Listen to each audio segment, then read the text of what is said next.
Bismillahirrahmanirrahim. Assalamualaikum warahmatullahi wabarakatuh. Hamdan wa syukran lillah, wassalatu wassalamu ala rasulillah Muhammad ibn Abdullah wa ala alihi wa sahbihi wa walah.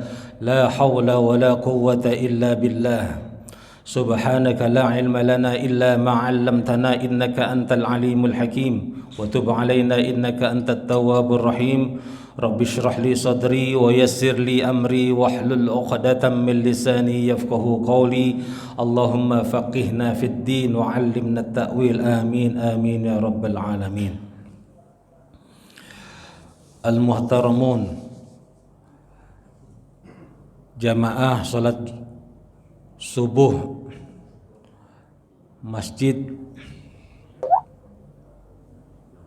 Jabal Ar-Rahmah yang sama-sama telah dimuliakan dan dicintai oleh Allah Subhanahu wa taala. Alhamdulillah tsumma alhamdulillah. Pujian serta rasa syukur kepada Allah Subhanahu wa taala, pada pagi hari ini kita masih terus dititipkan nikmat iman, sehat wal afiah Islam. Wabil khusus nikmat iman Islam itu Allah berpesan kepada kita untuk kita pegang teguh kokoh sampai sakaratul maut menjemput kita, lalu kita diwafatkan Allah dalam keadaan iman, Islam dan husnul khatimah. Amin ya rabbal alamin. Pada pagi hari ini kita setelah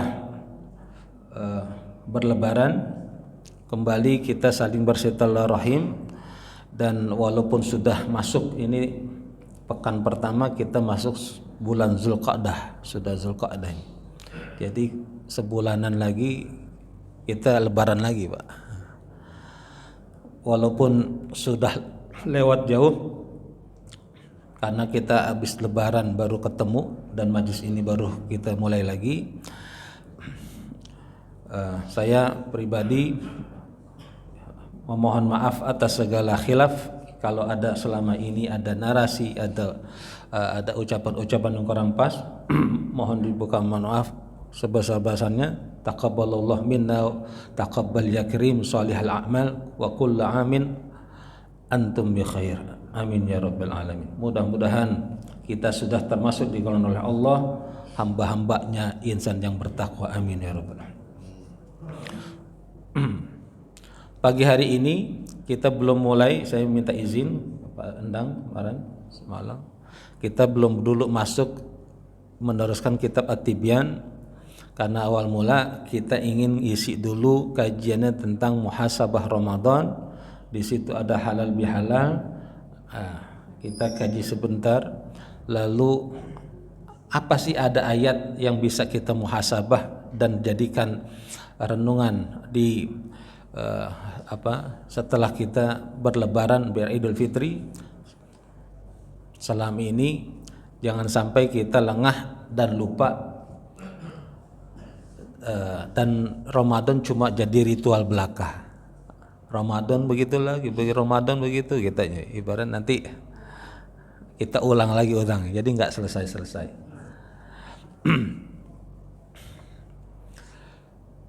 Walaupun sudah Zulqa'dah, tapi sana sini masih banyak yang halal bihalal, silaturahim. Bahkan tadi saya juga sempat bicara Jabal Rahmah baru besok Pak halal bihalal.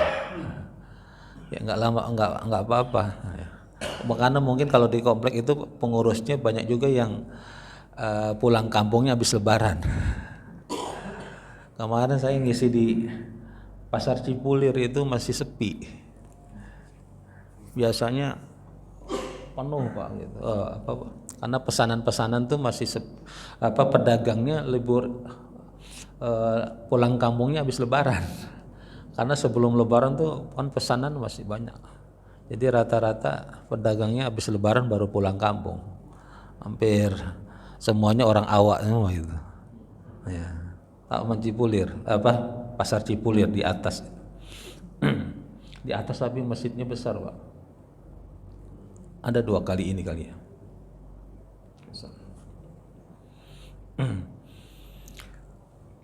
Halal bihalal, walaupun istilahnya bahasa Arab, Lalu itu jadi ritual mobil khusus di Indonesia dan sebagian di negara-negara Asia Tenggara. Tapi kalau ditemukan kamusnya nggak ada, Pak. Bahkan istilah fikih juga ada. Itu memang apa ya? Inovasi orang Indonesia. Tapi kalau dipahami itu halal bihalal, halal bihalal. Maksudnya ini bukan halal dalam artian dia lawan kata dari haram, tapi mungkin maksudnya dalam bermuamalah. Kalau kita ada yang ngirim WA itu kalau di Lebaran enggak minal aidin wal faizin taqabbalu salamat 0 banding 0 gitu loh. Jadi kita kosong lagi ya gitu. Halal bihalal maksudnya kita saling menghalalkan, memaafkan segala khilaf, salah dan yang pernah kita perbuat. Terus itu menjadi tradisi di Indonesia. Idul Fitri, ulama itu mengartikan ada dua pendapat. Ada satu ulama mengatakan Id artinya kembali, Fitri itu dari fitrah, yaitu suci. Suci dari apa? Dari dosa dan noda. Suci dari apa? Dari kesyirikan.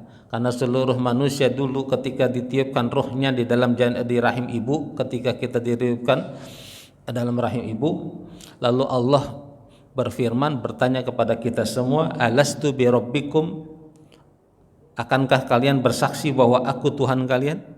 Semua kita Pak dalam rahim ibu kita jawab bala wa syahidna, ya kami bersaksi.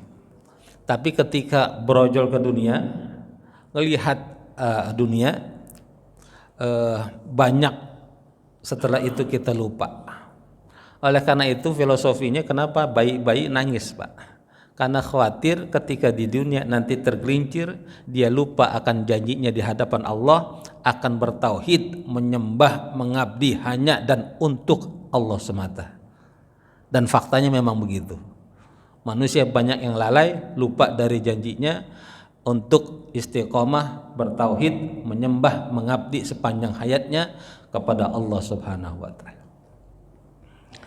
Itu maknanya Idul Fitri, kembali ke suci, kembali kepada fitrah manusia yang mengakui ketauhidan Allah Subhanahu wa taala. Satu ulama yang lain mengatakan Id artinya hari raya. Fitrah artinya adalah futur, berbuka. Setelah kita 1 bulan penuh berpuasa, lalu futur kita berhari raya, futur itu makan, buka. Maka hari raya Idul Fitri artinya hari raya makan.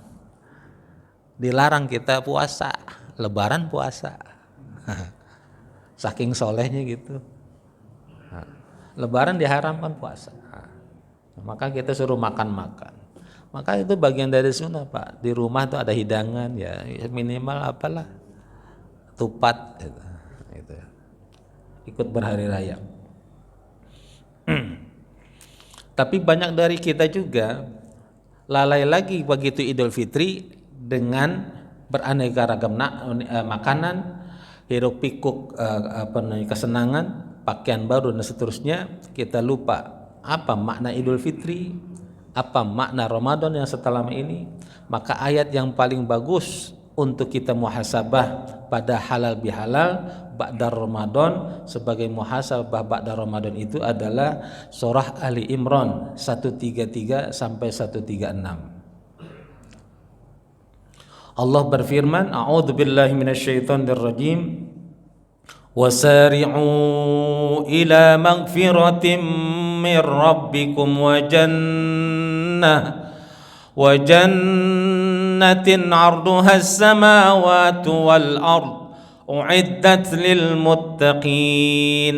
Ayat 133 Ali Imran, Allah berfirman, wasari'u, segeralah, buru-burulah, ila magfiratim mir rabbikum, meraih ampunan dari Tuhan kalian. Jangan nunggu tua, mentang-mentang masih muda nunggu tua, masih mentang-mentang masih sehat nunggu sakit, mentang-mentang masih aktif kerja nunggu pensiun. Jangan nunggu pensiun, karena belum tentu umur kita sampai pensiun, belum tentu umur kita sampai tua. Nunggu kaya Ustadz, belum tentu kita juga kaya. Semua itu belum tentu di hadapan kita, yang sudah pasti di hadapan kita mati. Entah umur kita masih 10 tahun lagi, 1 tahun lagi, sebulan tahun lagi, seminggu lagi, bahkan bisa besok atau habis subuh. Habis subuh pulang. Nggak tahu Pak. Nggak ada yang pernah tahu. Kita udah dikelilingin, udah diikutin Israel dari tadi bangun tidur. Nggak ada yang tahu. Maka kata Allah, wasari'u ila magfiratim mir rabbikum, untuk mencapai menggapai ampunan dari Allah jangan nunggu apapun. Banyak orang pergi haji Pak udah mapan nunggu tua. Kayaknya haji nggak asik kalau masih muda gitu, masih pengen begini. Padahal syarat haji apa? Mampu. Kalau mampunya umur 30 berangkat, jangan nunggu pensiun. Gitu Pak. Tadi ada di sini kayaknya insya Allah di sini ada yang mau berangkat ya 6 orang. Mudah-mudahan jadi haji yang mabrur dilancarkan oleh Allah. Dan yang belum berangkat insya Allah ketularan tahun depan Allah mudahkan lapangkan jalan ke sana. Ustadz kuotanya panjang, waiting listnya panjang. Tapi kalau Allah sudah yang mudahin Pak, itu mau waiting list mau bilang apa tuh, KBH bilang belum Pak, itu lewat Pak Menteri Agama. Karena itu hak prerogatif Allah. Caranya gimana macam-macam. Jangan nunggu tua Pak. Pengen tobat nunggu tua. Nah, di Riyadhus Shalihin Imam Nawawi membahas syarat kita tobat dari maksiat, khilaf dan dosa ada 3 syaratnya. Yang pertama an yuqli'a anil maksiyah. Kalau kita sadar kita berbuat salah, dosa, maksiat, buru-buru Pak. Buru-buru sadar, taubat. Jangan nunggu. Tadi nunggu tua, nunggu nanti. Yang kedua, kata Imam An-Nawawi dalam bab taubah itu, dia menyadari kesalahannya, ya, bahwa apa yang dilakukan itu salah, lalu dia meminta ampun kepada Allah. Yang ketiga, dia an ya'zima an la ya'uda ilaiha abadan, berjanji tidak akan mengulangi lagi perbuatannya. Itu syaratnya. Tapi kalau ada yang kaitannya dengan muamalah ma'an nas, hablum minan nas, kaitannya kita dosa dengan sesama manusia, kata Imam Nawawi syaratnya 1 lagi ditambah.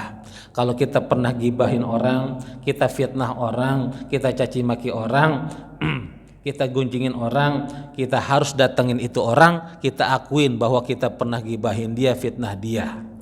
Ustadz, resikonya bisa panjang tuh. Itulah resiko kita punya dosa. Daripada kita diperpanjang nanti di padang mahsyar, kita minta dihalalkan. Itulah maksudnya halal bihalal. Halal bihalal, minta dihalalkan.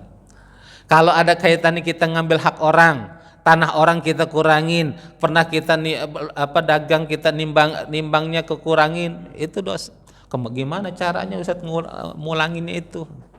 Kalau kita nggak tahu lagi orangnya di mana, atau kita jadi pedagang pernah kemarin curang, yang harusnya sekilo dikurangin berapa gram. Kalau itu 1 orang, kalau puluhan ratusan orang bisa berapa kilo dikurangin. Gimana cara ngulanginnya? Sedekah. Nah, itu Pak, ngelebur dosanya gitu. Kalau ada barang kantor yang udah pindah ke kamar kita, ke rumah kita, pulangin. Jangan istighfar, sholat taubat, tapi itu barang kantor masih di rumahnya. Itu barang kantor, bolpen ini, apalagi uang rakyat. Oh iya, istighfar begitu pensiun di masjid, sepertama kelihatan udah religius, taubat Ustaz, taubat. Duit rakyat pulangin juga, ya. Duit rakyat pulangin. Jangan tobat doang, itu enggak diterima kata Imam Nawawi. Kalau ada hak rakyat yang boleh dipulangin, dia taubat gimana, dia itikaf gimana Ramadan? Nggak bakal. Karena syaratnya itu. Nah, apalagi ada ancaman Nabi, hadisnya sahih kuat, ma min abdin, tiadalah seorang hamba yastar'ihillah lahu ra'iyatan, yauma yamutu wa huwa ghashun. Kalau ada orang yang dipilih, dipercaya oleh rakyat untuk menjadi wakil rakyatnya, untuk memimpin melayani rakyatnya, tapi dia justru menipu rakyatnya, menipu warganya, bohongin, dia khianat, dia korupsi. Itu ada running text Pak, mantan menteri SYL itu pakai uang Kemtan buat kebutuhan anak istrinya ke salon, terus apa tuh, per hari 3 juta Pak ya, ke salon sama macam-macam laundry pakaian itu 3 juta uang rakyat tiap hari. Tadi saya bisikin lagi, bahkan semalam atau kemarin sore ada juga Pak, baru ditemuin itu, baru terungkap. Ada beberapa anggota DPR kuliah lagi pakai kartu KIP, gajinya udah gede, tunjangannya udah banyak, kuliahnya pun dia pakai masih kartu KIP yang udah itu adanya jatah rakyat. Wallahu akbar. Hah? Di sini nggak ada, insya Allah nggak ada wakil rakyat maksudnya. Insya Allah. Ya itu bab taubat. Jangan istighfar 1000 kali kalau duit rakyat belum dipulangin, istighfarnya nggak mental. Ya Pak. Tadi kan saya bilang bolpen aja, kertas punya kantor ya pulangin, apalagi duit rakyat. Dan mainannya sekarang bukan miliaran Pak M, T. Masya Allah. Belum pernah ngeliat tuh duit T sih gimana. Bisa tidur di atasnya gitu. Wa jannatin arduhas samawati wal ard, dan jangan nunggu juga untuk berebutan menggapai meraih surganya Allah. Yang kata Allah arduhas samawati wal ard, satu surga itu luasnya seluruh langit ditambah bumi. Luas apa luas? Maka orang bertakwa jangan pernah takut kehabisan surga, kapling di surga, karena satu surga luasnya seluruh langit ditambah bumi. Alam asri ini kecil dibandingkan Tangsel. Tangsel dibandingkan Banten kecil. Banten dibandingkan Indonesia begitu kecil. Indonesia dibandingkan dunia kecil, dan dunia dibandingkan alam semesta sungguh teramat kecil. Alam semesta ini dibandingkan kekuasaan Allah sungguh teramat kecil, apatah lagi kita Pak. Maka pantas kalau kata Allah, Allah suruh tiup-tiup malaikat bumi, terbang semua Pak kita. Terbang semua Pak. Seperti ada debu di atas buku kertas kita tiup, terbang.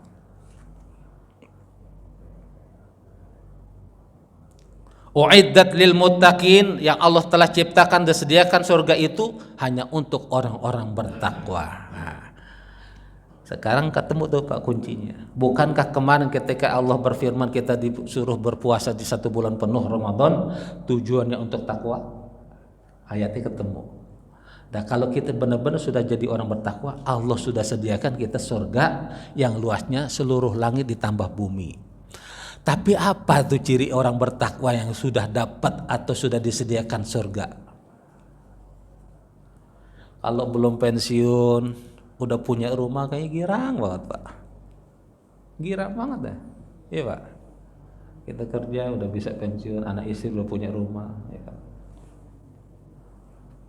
Apalagi ngerasain berapa tahun, berapa puluh tahun kontrak, punya rumah tuh bahagia banget Pak.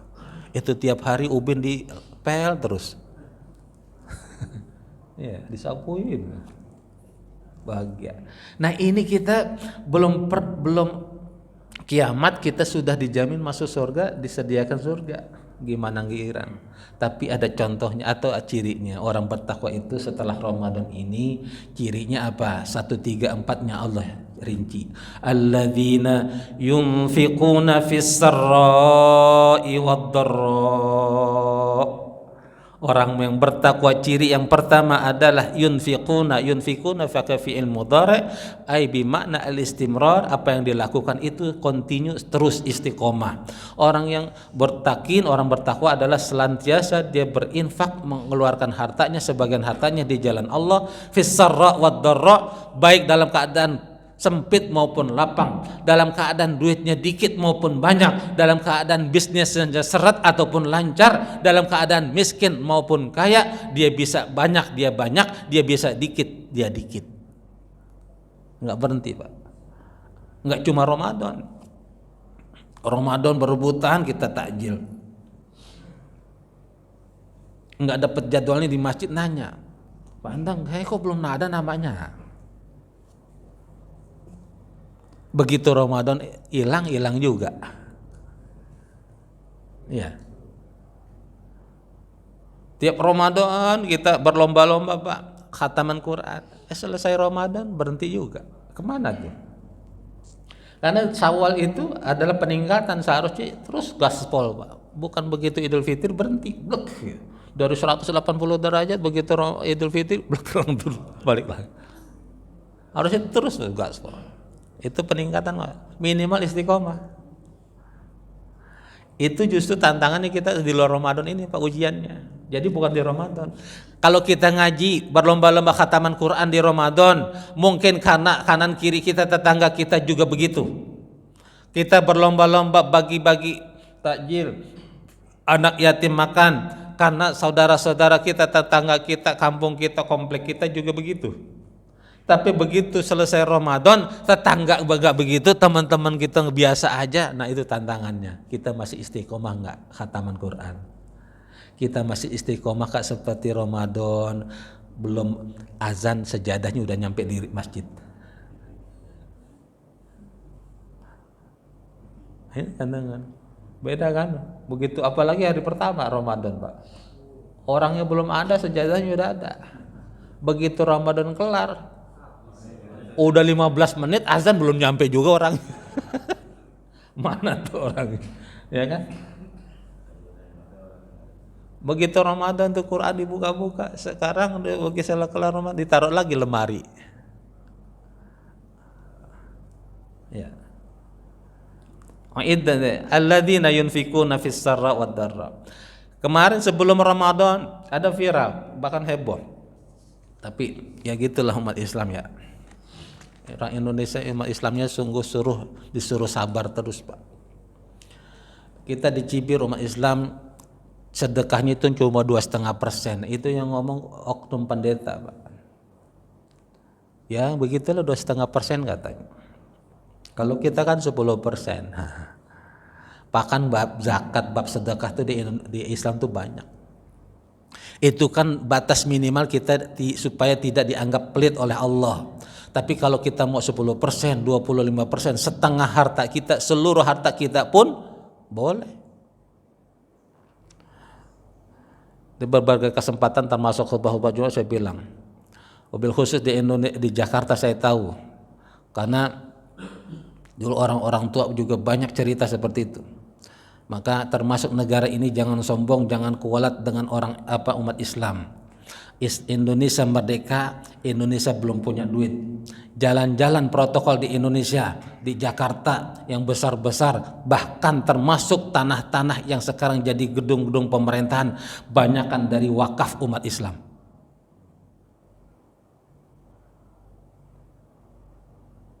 Iya, Pak. Dulu Indonesia mereka belum punya duit. Jalanan yang sekarang kita nikmatin di Indonesia, di Jakarta yang lebar-lebar itu dari mana? Wakaf umat Islam. Jalanan yang nggak ada digeser tanah dulu. Ada dulu jamaah, beliau sudah almarhum, mantan pejabat di Mendepak. Dia bilang bahkan sekarang Kemenak, Pak Ustadz, masih banyak tanah wakafnya belum keurus. Sumbangan dari umat Islam. Tanah wakaf di Kemenak. Saking banyaknya. Apalagi ciri orang-orang yang bertakwa yang kedua, wal kaziminal ghaiz, Orang yang bertakwa dia mampu menahan amarah. Nabi bersabda, la taghdab walakal jannah. Dalam bahasa Arab, ghadab itu juga marah. Tapi ketika Nabi mengatakan jangan marah, kalian akan dapat surga. Itu marahnya marah yang marah-marah, kadang nggak ada sebabnya marah.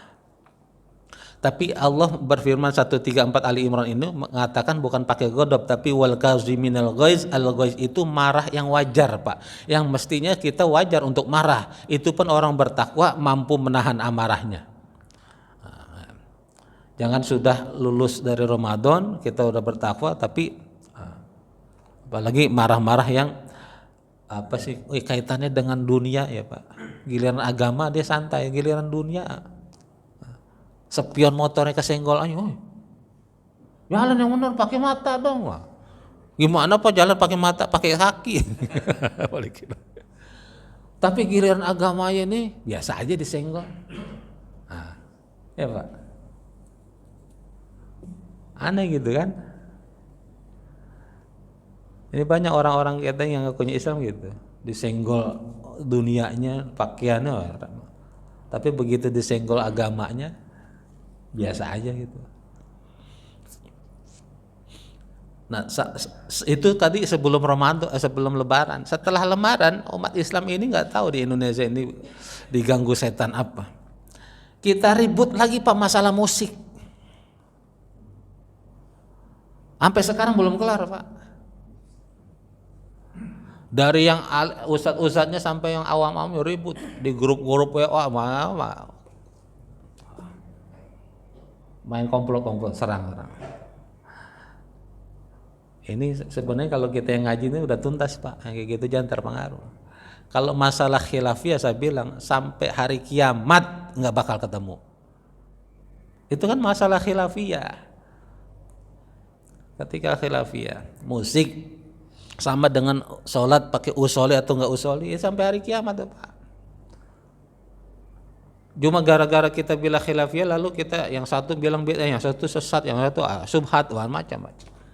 Zikir ba'da sholat yang mau pakai jahar silakan, nggak pakai jahar diam aja, nggak usah ribut gitu aja Pak. Kan kita udah bahas ya pengertian isbal, hadis Nabi begitu, yang mau mengartikan itu seperti harfiah dia nggak isbal, nggak mau di atas mata kaki silakan, yang nggak mengartikannya secara harfiah tapi kontekstual substansinya silakan juga, nggak salah juga. Jangan saling menuding satu sama lain lebih benar, lebih bagus, lebih nyunnah. Ini ustadz sunnah, ustadz enggak. Karena ustadz sunnah, ustadz enggak bedanya cuma jenggot Pak. Kalau yang jenggot tuh yang sunnah gitu, yang enggak aneh ya. Karena musik itu sampai salah. Nanti itu seharusnya tuh yang begitu gitu para alim ulama bahasnya, kalaupun dibahas silakan dibahas di ruang tertutup. Kalau begitu disaksikan orang awam makin bingung. Orang awam pun ikut ribut akhirnya. Yang nggak punya ilmunya ikut ribut, jadi emosi. Itu yang saya bilang. Akhirnya apa Pak? Kita habis Lebaran ribut gara-gara perdebatan hukum musik. Padahal musik itu di hadis ini nggak ada kata-kata musik. Nabi al-ma'azif itu alat-alat musik, bukan musiknya. Di mana ikhtilafnya katanya ulama banyak ya. Lihat Imam Syafi'i punya murid-murid yang jadi para syekh juga, para imam. Itu antara satu sama lain berbeda pendapat. Ada kitab rujukan, kitab besar atau kitab induk tentang musik. Ibnu Sina itu mengarang kitab induk tentang kedokteran namanya At-Tib, Al-Qanun fit Tib. Itu berabad-abad dipakai rujukannya di dunia Eropa. Begitu juga umat Islam, ada satu tokoh yang namanya Al-Farabi membuat kitab besar yang disebut Al-Musiqa Al-Kabir. Itu abad 9 Hijriah Pak. Itu jadi buku rujukan induk tentang musik, termasuk not-not yang sekarang gitu. Kalau itu nggak ada ikhtilaf, mana mungkin ada ulama yang buat kitab itu. Berarti dari situ bisa ditarik kesimpulan ada ulama yang membolehkan, ada yang tidak. Tinggal kita pilih aja. gitu. Yang mengartikan tetap hadis itu Nabi mengharamkan mutlak, silakan.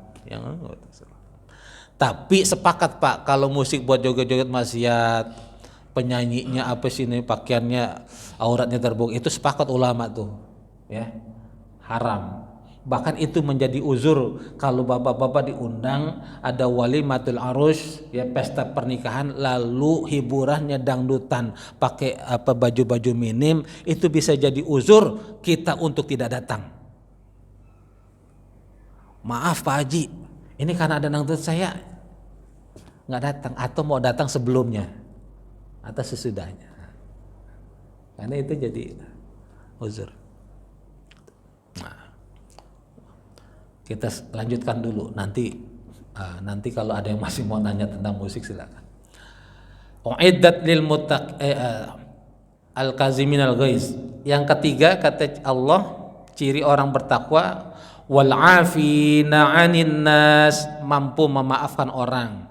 114 surah, 30 juz dan 6.000 lebih ayat dalam Quran, tidak ada satu ayat pun Allah nyuruh kita minta maaf.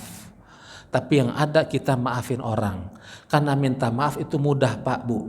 Apalagi kita habis buat salah kita minta maaf, gampang.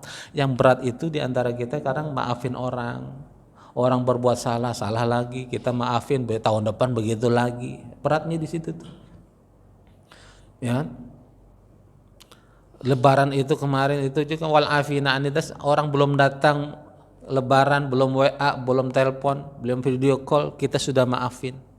Bahkan di surah An-Nur ayat 22 Allah mengatakan wal ya'fu wal yasfahu, maafkanlah lalu bukalah lembaran baru. Yasfahu itu dari kata sofhah, sofhah itu lembaran, halaman. Jadi jangankan bukan hanya sekedar dia mau memaafkan orang, tapi dia sudah lupa masalah orang. Maaf ya, emang salah apaan? Udah nggak tahu. Itu lebih bagus lagi Pak. Wal ya'fu wal yasfu. Jadi wal afina 'anin nas itu begitu. Wallahu yuhibbul muhsinin, ayat 134 ini Allah tutup dengan kata-kata Allah sangat suka, cinta pada orang-orang yang muhsin. Kata-kata baik itu dalam Quran ada khair, ada ma'ruf, ada muhsin atau ihsan. Ihsan itu juga baik. Tapi kalau bapak ibu dikasih tetangga makanan satu mangkok, besoknya balas lagi kasih sayur satu mangkok, itu belum ihsan karena impas. 1:1, seri. Tapi kalau ada tetangga tiap ketemu nggak pernah senyum, bahkan caci maki kita dengar dia ngomongin kita, fitnah kita, tapi kita doain yang baik-baik buat dia. Dia nggak pernah senyum, kita tegur senyum. Dia nggak pernah ngasih kita apa-apa pelit dan bin bakhil lah gitu, kita ngasih. Nah itu Pak ihsan disebut. Jadi bagaimana orang tuba dibales dengan air susu. Orang nggak pernah berbuat baik sama kita berbuat baik. Jadi kita berbuat baik lebih dari apa yang sudah orang perbuat, itu ihsan. Wallahu yuhibbul muhsin. Maka karena itu berat, Allah sangat cinta bagi orang-orang muhsin, karena berat Pak. Kalau difitnah orang tahunan, dicaci maki, lalu kita maafin begitu aja kan berat tuh. Hati masih dongkol gitu. Gitu. Tahu Wahsy yang membunuh pamannya Nabi Hamzah, ya. Nanti itu jadi imamnya para syuhada surga. Itu setelah beliau masuk Islam, Nabi bilang, aku sudah maafkan, tapi jangan sering-sering ada di hadapanku. Kenapa? Ketika engkau ada di hadapanku, aku teringat dengan Hamzah pamanku. Itu sifat basyariahnya Nabi begitu, nggak bisa dihilangkan Pak. Ada orang pernah, karena bukan hanya sekedar di Hamzah itu dibunuh kan, ditombak, tapi dibelah dadanya setelah itu. Itu yang Nabi masih terbayang. Jadi kalau ketemu Wahsy itu kebayang. Makanya mungkin kita juga begitu. Ada orang fitnah orang, kita maafin, tapi kalau ketemu mukanya jangan sering doang minta maaf. Ayat 135 Allah lanjutkan lagi, walladzina idza fa'alu fahishatan aw zalamu anfusahum dzakarullah. Kalau orang-orang yang bertakwa tadi punya salah masih berbuat zolim, buat dirinya maupun buat orang lain, zakarullah, dia langsung ingat Allah. Jadi orang bertakwa apa? Masih punya salah, masih punya peluang dia zolim lagi, dia terjebak dengan salah lagi, karena manusia tempatnya salah, bukan malaikat yang serba suci. Tapi bedanya orang bertakwa Pak, begitu punya salah, dia zalimin dirinya atau salah buat orang sama orang lain, zakarullah, dia langsung ingat Allah, istighfar. Fastaghfaru lidzunubihim wa may yaghfiru dzunuba illallah. Dia beristighfar, dia minta ampun kepada Allah atas segala khilaf yang diperbuat. Kata Allah, siapa lagi yang akan mengampuni dia kecuali Allah yang Maha Pengampun.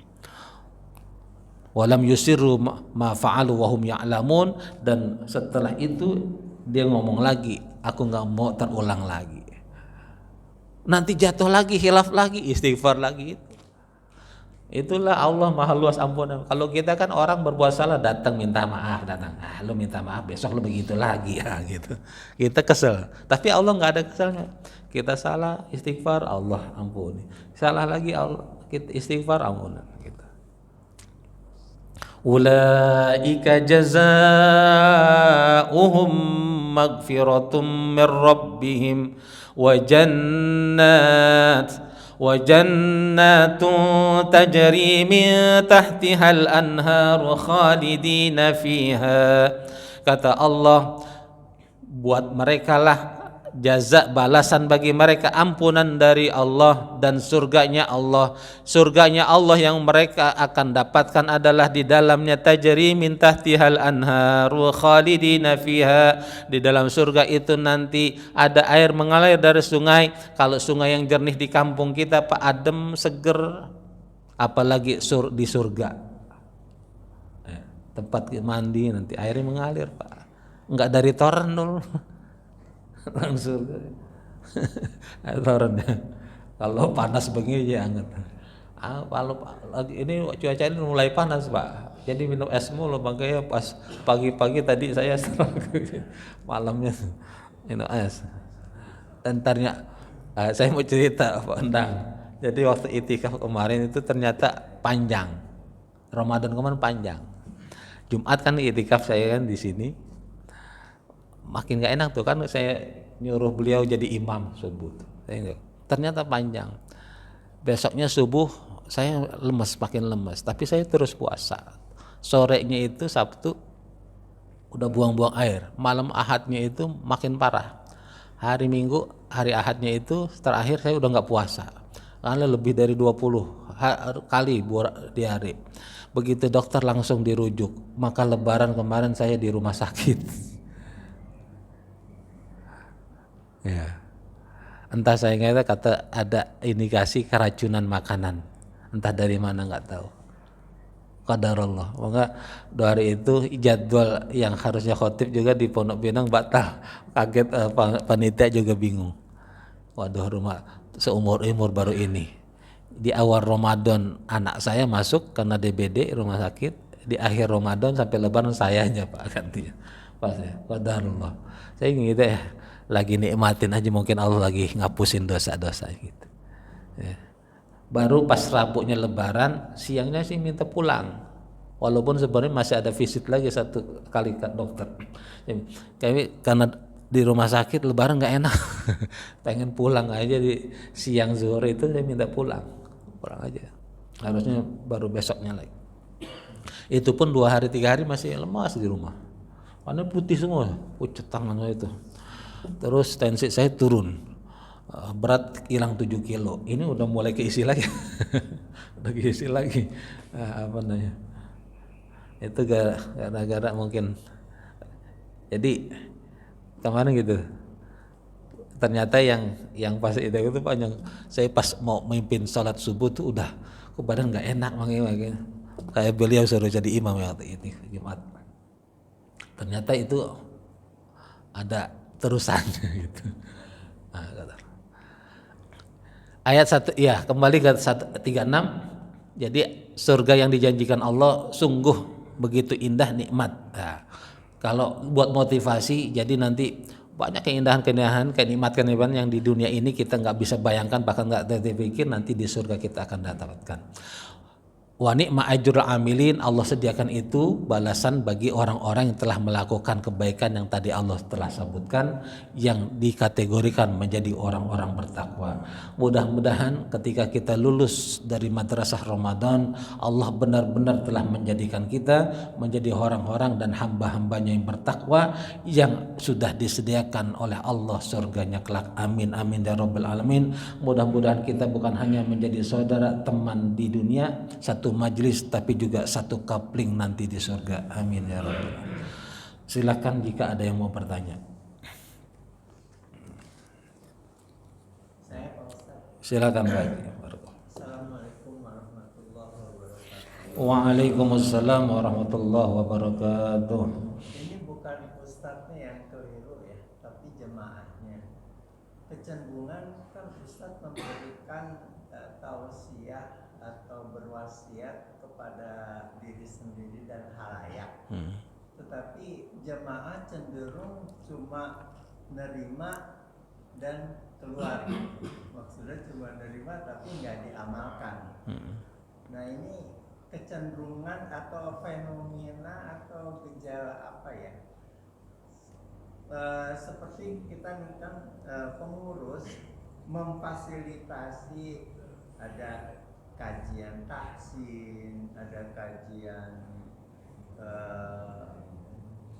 hadis, fikih, terus yang lain-lainnya yang baik, itu semua kan penceramahnya tuh bagus-bagus, tapi jemaahnya cenderung mengabaikan isi dari kajian tersebut gitu. Salah satunya tahsin. DKM memfasilitasi yang hafiz memberikan tahsin kepada jemaah, tapi itu berangsur-angsur surut. Awalnya penuh, tapi berangsur tinggal satu atau tinggal 2 orang. Padahal saat dia menjadi imam badal, dia itu bacaannya belepotan, udah belepotan, terus ada yang lupa lagi. Jadi ini kan merupakan kita yang jemaah yang makmum itu gemes gitu loh. Kenapa dia jadi imam badal, kemudian dia bacanya belepotan, udah gitu nggak hafal lagi. Nah ini sebetulnya fenomenanya di mana? Padahal kan kalau diukur-ukur hidayah Allah itu kan kita mesti jemput dengan mau belajar tahsin atau apapun gitu. Ini sebetulnya ya saya kadang-kadang suka kompensasi dalam diri saya. Mudah-mudahan Allah memberi petunjuk atau hidayah kepada orang yang malas belajar. Padahal kan kalau dibilang malas, kayaknya dia kan khalifah fil ardh. Dia setidaknya memimpin imam, paling kalau tidak berjamaah di rumah menjadi imam buat keluarganya. Tetapi kalau dia tidak mau belajar atau introspeksi lah atau muhasabah, terus ini fenomena atau apa gitu? Ya. Makasih Pak Haji. Ada didapatkan masjid sudah memberikan fasilitas atau memfasilitasi banyak kajian-kajian termasuk tahsin Quran, tapi kok kesannya nggak laku gitu, nggak laku. Padahal dari analisa Pak Haji Atma itu bukan karena kualitas pengajarnya bagus, bahkan menghafal Quran. Nah, nanti ditemukan ditemukannya di mana itu perlu nanti itulah musyawarah evaluasi dari pengurus dan termasuk gurunya apa kira-kira gitu, apa kira-kira yang kurang atau apakah ada di program itu di hari waktunya di metode ngajarnya atau apanya gitu, atau memang nanti tadi yang saya Pak Haji Atma itu apa bilang memang hidayahnya belum ini. Maka Syekh Mutawalli Asy-Sya'rawi dalam kitab tafsir beliau, Tafsir Asy-Sya'rawi mengatakan, kenapa tentang hidayah taufik, ada orang-orang hidayah taufik itu bukan hanya selalu orang di luar Islam lalu dapat hidayah masuk Islam. Orang Islam pun senantiasa diajarkan oleh Nabi doanya Allahumma inni as'alukal huda wat tuqa wal afafa wal ghina. Di surah Al-Fatihah yang jadi rukun dalam sholat kita juga kita minta hidayah, ihdinas siratal mustaqim, as-siratal mustaqim, ihdina itu ya Allah hidayahkan aku, kami, petunjuklah, berilah petunjuk kepada kami. Itu maksudnya itu kemauan untuk beramal soleh. Ini udah tahu nih amal soleh, ini amal baik, tapi kenapa nggak ada kemampuan dan kemauan? Ya itu hidayah taufik. Kalau udah begitu udah harus prerogatif Allah, Pak. Sama dengan gitu. Kita cuma menyampaikan, misalnya para asatidz, para guru menyampaikan, adapun dia tergerak atau tidak hidayah dari Allah. Ya Allah, kita nggak punya Pak. Termasuk kita, yang dakwah orang dapat hidayah atau tidak nggak bisa. Kan itu pernah juga saya sampaikan ketika Nabi berkeingin Abu Thalib mengucapkan syahadat sampai wafatnya nggak mengucapkan syahadat, lalu keluar spontan Nabi, aku akan minta ampun untuk bapak angkatku, pamanku Abu Thalib. Tapi Allah malah tegur, Pak, nggak boleh. Nah, kalau itu hak prerogatif Allah. Innaka lan tahdi man ahbabta walakinnallaha yahdi man yasha. Kita nggak bisa mampu memberikan hidayah buat orang lain. Tapi yang buat nasihat buat bukan hanya buat wabil khusus saya pribadi, ada kata aslih nafsaka yasluhu lakan nas, perbaiki diri kita maka orang akan lihat atau mengikuti perbaikan diri kita. Jangan kita fokus memperbaiki diri orang tapi kita lupa memperbaiki diri sendiri. Itu ngerinya di situ. Maka ada surah As-Saff yang sering saya baca juga jadi muhasabah buat diri, ya ayyuhalladzina amanu lima taquluna ma la taf'alun. Wahai orang-orang beriman, kenapa kalian berkata mengajak orang sementara kalian enggak melakukan itu? Wah, ini memang yang PR selanjutnya bagi umat Islam, begitu sudah tahu lalu mempraktekannya itu. Nah, itulah kemauan. Maka malas itu jadi dosa, Pak. Kita dikasih sehat, mata sehat, panca indera sehat, lalu kita enggak buat ibadah. Kata Allah, wa ma khalaqtul jinna wal insa illa liya'budun, tidak aku ciptakan jin dan manusia kecuali untuk menyembah, mengabdi, berbakti kepadaku. Tapi kita dikasih sehat, duit ada, pakaian ada, tapi kok malas ibadah, itu malas. Maka ada doa lagi yang Nabi ajarkan, Allahumma inni a'udzubika minal hammi wal hazan wa a'udzubika minal ajzi wal kasal. Ya Allah, aku berlindung kepadamu dari sifat lemah dan malas, terutama malas ibadah. Nah, ya doa itu ada ya, berlindung. Kan malas ngapa, kalau bahasa anak sekarang mager ngapa-ngapain malas gitu. Karena ibadah itu harus dipaksa, Pak, apalagi yang masih sehat. Nah, yang Nabi ikhtanim khamsan qabla khamsin itu, jagalah yang 5 sebelum datangnya 5. Nah, ada lagunya kan? Ya, itu jagalah apa tuh? Nasyid ya itu. Nah, tapi ada gendangnya juga, Pak. Tapi bid'ah lagi itu. Jadi kalau udah pasal hidayah, itu urusan Allah, Pak Haji. Ya itu kita cuma bisa ngajak. Cuma saya kemarin tuh ada 2 masjid juga masih share. Kalau nggak salah beberapa hari lalu tuh masjid di daerah Jakarta juga saya. Yang repotnya lagi Ustaz dibilang ini. Bukan hanya datang ini kan orang ada yang kurang ya pengajian. Ini katanya ada beberapa jamaah minta dikurangin karena pengajiannya terlalu banyak. Padahal kalau ada dia nggak sempat ya tinggal nggak datang ya nggak. Kenapa yang udah ada disuruh kurangin gitu. Sementara masjidnya memfasilitasi malah dia ngusulin untuk ngurangin gitu. Jadi macam-macam yang mengaji orang. Tapi paling enggak buat kita yang berapa sih nih mengajak dakwah, jangan lupa juga buat diri kita, keluarga kita. Ya, ku anfusakum wa ahlikum naro. Yang kedua, ingat inilah dakwah. Kalau dakwah itu mudah, Nabi tidak perlu 23 tahun untuk dakwah. Kan paling enggak kita minimal Pak, begitu kita ngajak orang dakwah kita enggak ditimpukin seperti Nabi. Kita masih datang enggak apa sih ya. Makanya ini buat motivasi juga yang kita sudah disediakan guru dan sebab AC ruangannya, bahkan kalau pagi udah ada sarapannya, ada kopi juga mungkin ya gitu. Ya kan masih kurang juga kan gitu ya. Ya itulah dakwah.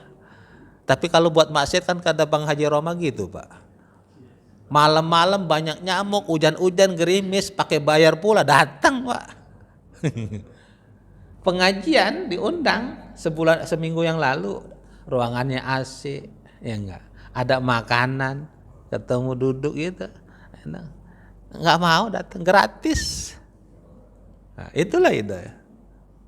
Kita kalau udah ke situ udah angkat tangan karena itu hak prerogatif. Kan Haji Roma gitu kan, kalau jalan ke surga itu sebenarnya kan mudah. Tapi ya, banyak orang yang ogah. Tapi jalan ke neraka susah, pakai bayar, berliku-liku. Orang ada yang mau datang. Kalau jadwal layar tancap, kalau zaman dulu layar tancap ya di mana aja nggak pakai diumumin, Pak, tahu orang ya. Kalau sekarang mungkin nyari pakai Google Map, kan gitu. Sekarang pengajian kan rutin, udah ada flyernya, ada di masjid diumumin, nggak datang juga gitu. Maka jihad terbesar yang di depan itu kita nih, mobil khusus kebanyakan itu kita mampu kerja nih. Bahkan habis subuh berkilo-kilometer ke tempat kerja kita, buru-buru, takut kita absen atau bahkan terlambat, naik kereta, jadwal kereta itu kita kejar, tapi jadwal sholat subuh kita nggak kejar. Kita jogging bolak-balik ke Villa Dago atau keluar sampai ke sana beratus-ratus meter ke BSD dan ke Taman BSD, begitu ke masjid 100 meter nggak kuat, berat. Nah itu loh. Nah itu ujian. Ya. Nah kalau saya cuma nyusul ya gitulah, perlunya kita doa. Allahumma inna nas'alukal huda wa taqwa wal afafa wal ghina. Allahumma inni a'udzubika minal hammi wal hazan wa a'udzubika minal ajzi wa kasal wa a'udzubika minal jubni wal bukhli wa a'udzubika min ghalabatid din wa qahri rijal. Jangan punya utang, jangan sampai punya utang. Termasuk negara kita jangan punya utang. Gitu Pak. Yang penting jangan ribut, kita masalah khilafah yang jangan ribut lagi. Bilang gini ya, di sini mau apa sih? Ya, bahkan saya ngisi kajian Al-Kautsar itu akidah. Saya tidak pernah mengatakan yang paham ini sesat, yang ini salah, enggak pernah. Cuma saya membahas itu akidah Ahlussunnah wal Jamaah beginilah. Kalau ada yang mempertanyakan ini dalilnya gimana, logikanya gimana, dijawab di situ. Tapi yang menyerang kita nggak pernah mengatakan dia sesat, dia saudara kita. Yang rusak kita karena kita bikin kotak-kotak. Kita dikotakan negara, dikotakan suku, dikotakan mazhab. Habis Lebaran kita ribut lagi. Nah ini udah dipersatukan. Jadi yang mau miara jenggot silakan, nggak mau miara jenggot juga nggak usah. Jangan yang miara jenggot merasa lebih soleh, lebih sunnah daripada yang nggak jenggot. Yang mau isbal silakan, yang nggak isbal juga silakan, masing-masing. Itu pernah kita bahas ya, makanya dulu sebelum walaupun di kajian At-Tibyan saya pernah bahas itu, prolognya itu supaya kita nggak ribut masalah khilafiyah. Isbal, ketika Nabi mengatakan siapa orang yang pakai celana atau pakaian yang menjulur sampai ke bawah mata kaki, tempatnya di neraka. Kenapa? Ilatnya sombong. Lalu Abu Bakar mengatakan, ya Rasulullah, sesungguhnya aku termasuk orang yang biasa pakai baju itu di bawah mata kaki. Engkau tidak termasuk yang sombong. Artinya tidak semua orang yang menjulurkan pakaiannya di bawah mata kaki dia sombong. Dan kesombongan zaman dulu sama sekarang berbeda. Sekarang kain sarung, gamis Pak, tukang cilok bisa beli. Tapi kalau dulu Pak, nggak semua orang bisa zaman Nabi. cuma orang-orang berduit. Maka ketika dia pakai pakaian megah itu sombong amat. Sekarang kesombongannya bukan di gamis, bukan di kain sarung. Kendaraan kita kalau dia mampu pakai Innova, pakai Karimun, kenapa harus beli Alphard? Nah, ke musola 100 meter aja pakai Alphard. Sombong amat kata Mandra. Iya, zaman dulu gitu kan. Kalau kita cuma buat WA dong, handphone yang 2 juta, 1 juta, kenapa harus 25 juta? Gitu loh Pak, maksudnya. Jadi nggak lagi terletak di gamis dan di celana kayak tidak. Maka itu kita dalam pemahaman teks hadis dan Quran ada memang dari dulu mazhabnya yang tekstual dan kontekstual. Ketika ada Nabi mengatakan yakununna fi ummati yastahillunal hira wal harir wal khamar wal ma'azif, akan datang pasti kata Nabi di tengah-tengah umatku nanti ada yang menghalalkan zina, sutra, khamar dan alat-alat musik. Ada yang mengatakan itu kan berarti ada halal, berarti ini hukumnya haram dong. Tapi ada yang mengatakan itu bukan letaknya di situ, bukan di situ. Apalagi saya mencari beberapa kamus bahasa Arab, maka Yisulogah ada Munjid termasuk Munawir yang dari Kerapyak itu apa sih ma'azif. Di kitab Munjid itu mengatakan di kitab-kitab kamus itu yang disebut ma'azif itu hiya alatu turf qatunbur wal qitharah apalagi.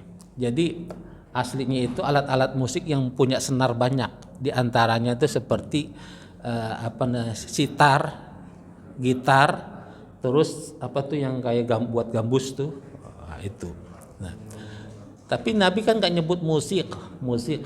Nah, terus Nabi nggak nyebutin ilatnya. Ada dalil, ada ilat Pak. Itu beda. Kalau Bapak menyebutkan hadis dan ayatnya itu dalil. Tapi ketika kita cari ilatnya apa Nabi mengatakan.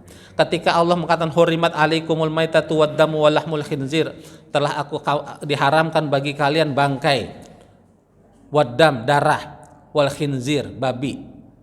Allah kan nggak nyebutkan kenapa diharamkan, ilatnya apa enggak. Maka ya hukum itu ya dihukumi dia halal atau haram ada ilat. Ilatnya apa? Apakah ilatnya disebutkan? Itu yang disebut, kalau disebut namanya ilat mansusoh. Kalau Nabi dalam hadisnya menyebutkan ilatnya, alasannya, atau Allah dalam Quran menyebutkan, maka ilatnya itu mansusoh, terang benderang kelihatan. Tapi khusus termasuk di hadis alat-alat musik ini Nabi nggak nyebutin ilatnya. Maka ilatnya namanya mustanbatah. Lahirlah istihad para ulama mencari, termasuk babi ini kenapa diharamkan? Oh banyak cacing pita. Oh banyak penyakit. Itu ilat karena Allah nggak nyebut. Itu semua alasan-alasan istihad para ulama, termasuk ini kenapa ilat.